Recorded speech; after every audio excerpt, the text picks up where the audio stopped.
लोकांचा कल उजव्या विचारसरणीकडे झुकतोय असं त्यांनी किंवा उजवी विचारसरणी स्वीकारली असं काय वाटतंय का या निकालात? असं एक याच्यात एक कलर आहे असं लोक सांगतात की याच्यात एक धार्मिक अँगल हा सुद्धा कुठे ना कुठे आहे. आणि मी आता करारला बसतोय तर करारमध्ये असा अँगल असतो असं माझं ऑब्झर्वेशन आहे. फारसा वेगळा असतो. साहेब 5 वर्ष काम करायचं आणि मग निवडणुकीला जायचं ही यापूर्वी होतं. आता राजकारणाचा ट्रेंड बदलला गेलाय का? कारण सुरुवातीला 2-3 दिवसात जी गणित करतात तोच निकाल येते. 5 वर्ष काम करायचं आमदाराने आणि मग निवडणुकीला सामोरे जात होते आमदार आणि ते निवडून यायचे कामाच्या जीवावरती. आता राजकारणाचा ट्रेंड बदलताना दिसतोय का? कारण शेवटच्या 2-3 दिवसात जे होते तोच पुढे निकाल.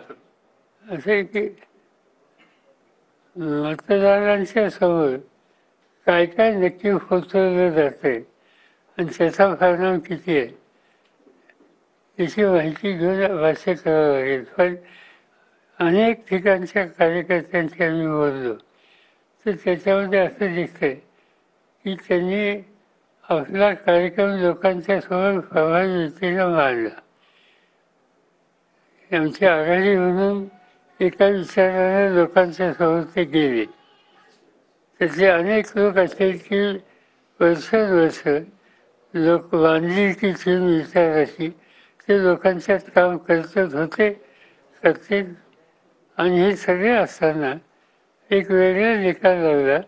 त्यामुळे ते साधून त्याच्यावर भाष्य करण्याच्या स्थितीत नाही.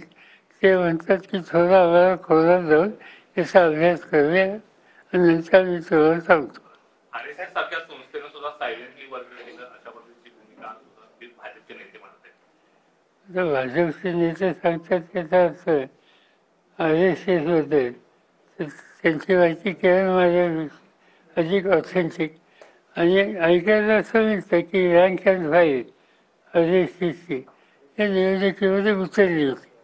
पण त्यांच्या विचारधारेच्या जवळचे जे उमेदवार असतील त्यासाठी ते उतरले तर कोणाला हरकत घ्यायचं काही कारण नाही, तो त्यांचा अधिकार. दलित आणि मुस्लिम ही महाविकास आघाडीची वोट बँक असं म्हणून ओळखलं जात होतं. मात्र एकूण मताचा सगळे आकडेवारी बघता दलित आणि मुस्लिम यांनीच भाजपला मतदान केलं किंवा महायुतीला मतदान केलं असेल असं माहिती जी आम्ही घेतोय त्याच्यात असं दिसत नाही. त्यांनी जिहादचा विषय ते मांडतात आणि स्वतः मात्र ते काही समाजी ब्रिगेड किंवा शिवप्रतिष्ठानचे लोक टोप्या घालून प्रचार करतात. तर त्याच्यावर ऑब्जेक्शन घेता आलं असतं. कुठल्याही महाविकास आघाडीने नेत्याने घेतलं नाही.